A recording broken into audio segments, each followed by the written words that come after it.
Hi friends, September 29, 2024 ఈ రోజున మన భూమికి రెండవ మూన్ రాబోతుంది. అంటే ఈ రోజు నుంచి మన భూమికి రెండు మూన్స్ ఉండబోతున్నాయి. Earth is getting a second moon. It will temporarily become a second moon. Earth has a new mini moon.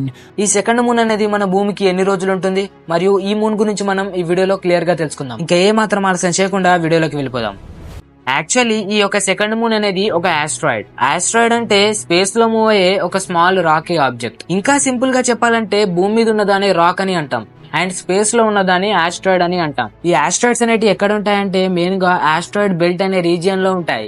ఈ ఆస్ట్రాయిడ్ బెల్ట్ రీజియన్ అనేది మార్స్ అండ్ జూపిటర్ మధ్యలో ఉంటుంది. అండ్ ఇప్పుడు మన భూమికి దగ్గరగా వస్తున్న ఆస్ట్రాయిడ్ పేరు అంటే మినిమూన్ పేరు 2024 PT5. అండ్ ఈ ఆస్ట్రాయిడ్ అనేది అంటే ఈ మినిమూన్ అనేది మన భూమి చుట్టూ సెప్టెంబర్ 29 నుంచి నవంబర్ 20 దాకా తిరగబోతుంది. అండ్ ఈ ఆస్ట్రాయిడ్ ని 7th ఆగస్టు 2024 రోజున ఆఫ్రికాలోని asteroid terrestrial impact last alert system దీన్ని డిస్కవర్ చేసింది. అండ్ ఈ 2024 PT5 ఆస్ట్రాయిడ్ అనేది చాలా చిన్న ఆస్ట్రాయిడ్. ఇది ఎంత చిన్నగా ఉంటుందంటే దీని యొక్క డయామీటర్ కేవలం 10 మీటర్స్ మాత్రమే ఉంటుంది. ఇది అంత చిన్న ఆస్ట్రాయిడ్ కావడం వల్ల దీని వల్ల మన భూమికి ఎటువంటి ప్రమాదం లేదు. ఈ ఆస్ట్రాయిడ్ అనేది మన భూమి చుట్టూ 56.6 డేస్ తిరగబోతుంది. అంటే ఈ ఆస్ట్రాయిడ్ మన భూమి చుట్టూ ఒక ఫుల్ ఆర్బిట్ ని కూడా కంప్లీట్ చేయలేదు. అండ్ ఈ ఆస్ట్రాయిడ్ అనేది మన భూమి చుట్టూ ఎలిప్టికల్ షేప్ లో తిరగబోతుంది. అండ్ ఇందులో క్లోజెస్ట్ డిస్టెన్స్ ఎంత అంటే approximately 5,67,000 kilometres. And far distance ఎంత అంటే నియర్లీ 1.5 మిలియన్ కిలోమీటర్స్. ఈ ఆస్ట్రాయిడ్ అనేది చాలా చిన్నగా ఉండడం వల్ల మనం దీన్ని డైరెక్ట్ ఐస్ తో కానీ టెలిస్కోప్స్ తో కానీ చూడలేం. మనం ఇప్పటి వరకు 2024 PT5 ఆస్ట్రాయిడ్ గురించి మాట్లాడుకున్నాం. అసలు ఈ ఆస్ట్రాయిడ్స్ అనేటివి ఎలా ఫామ్ అవుతాయి? యాక్చువల్లీ ఈ యొక్క ఆస్ట్రాయిడ్ ఫార్మేషన్ అనేది చాలా కాంప్లికేటెడ్ ప్రాసెస్.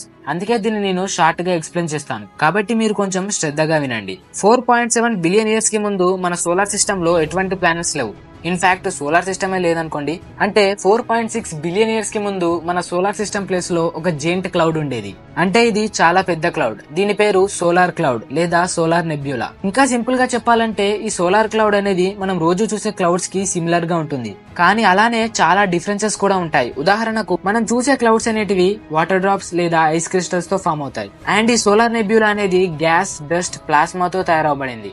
అండ్ ఈ సోలార్ క్లౌడ్ కొలాప్స్ అవడం వల్ల మన ఎంటైర్ సోలార్ సిస్టమ్ అనేది ఫామ్ అయింది. అండ్ ఈ సోలార్ క్లౌడ్ కొలాప్స్ కావడానికి మెయిన్ రీజన్ ఏంటంటే గ్రావిటీ. అండ్ ఈ క్లౌడ్ అనేది కొలాప్స్ అయిపోయి చాలా పార్ట్స్ గా డివైడ్ అయిపోయింది. ఈ సోలార్ క్లౌడ్ అలా కొలాప్స్ అవడం వల్ల sun, planets and asteroids form అయ్యాయి. ఆ సోలార్ క్లౌడ్స్ నుంచి రిలీజ్ అయిన కొన్ని పార్ట్స్ కలిసి ప్లానెట్స్ గా ఏర్పడ్డాయి.